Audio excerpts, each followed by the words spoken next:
Hi there guys, my name is Zach and welcome to my channel.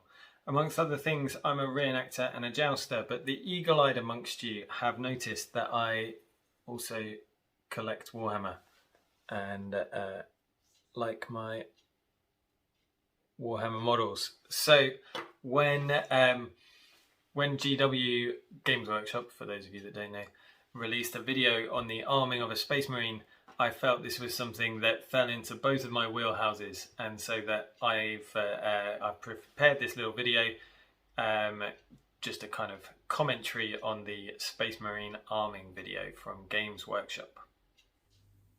So first of all, we see the Space Marine without any of his armour on, and we can see the plugs that allow him to interface with his armour. Obviously, that is science fiction, pure science fiction, nothing historical about that.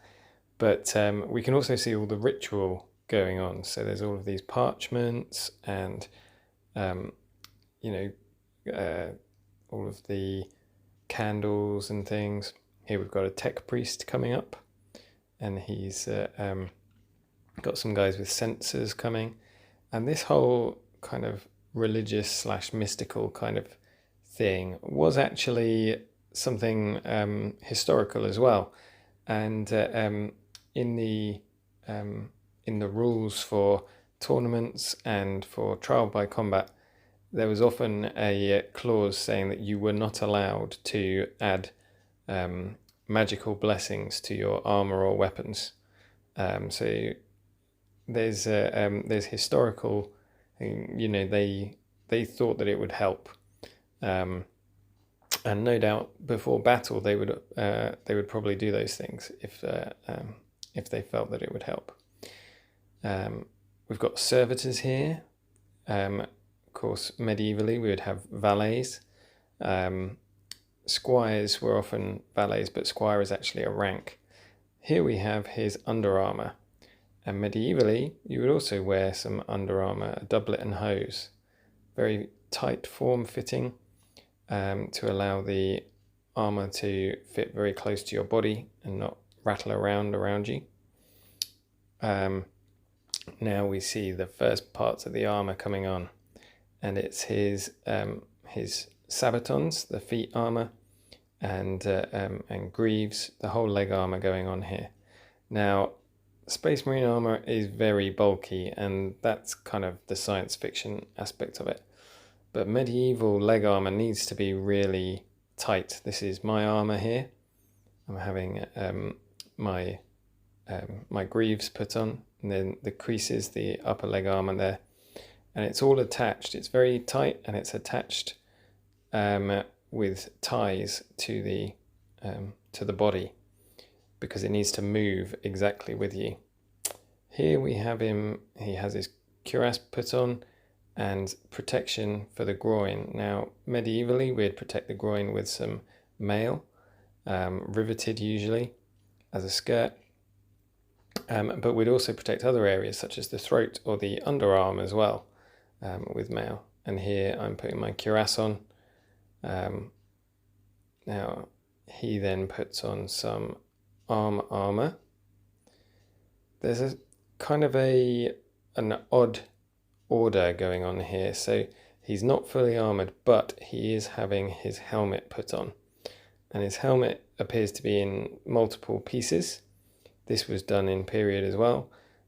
Salet and Bever in the 15th century was a two-piece helmet that protected your chin and the top of your head separately. They've just put the breastplate over the top of the one that he had.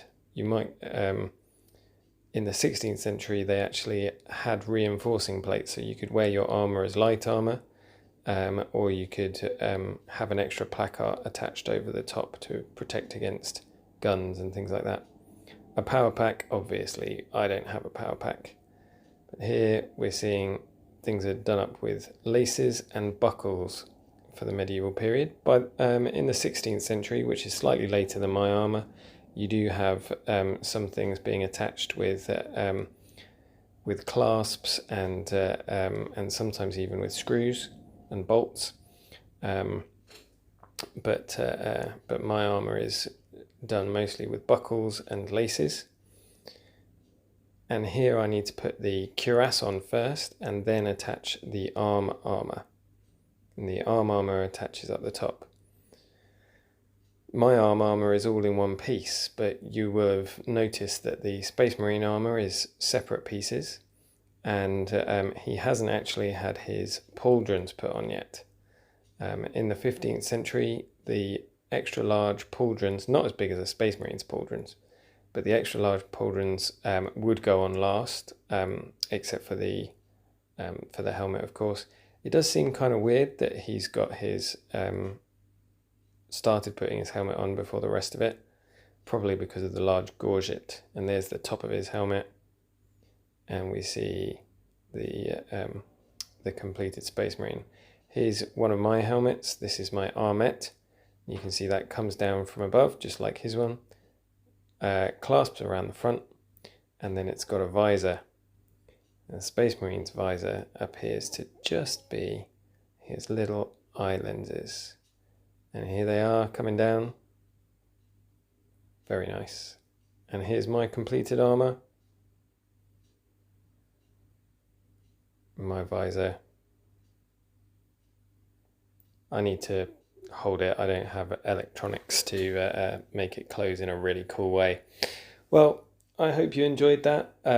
Thank you so much to Will and to Jonnie, my two friends who helped me with filming my me putting on my armour. Do let me know what you think about the Space Marines, and if you want me to do any more videos in the worlds of Warhammer. See you soon. Bye bye.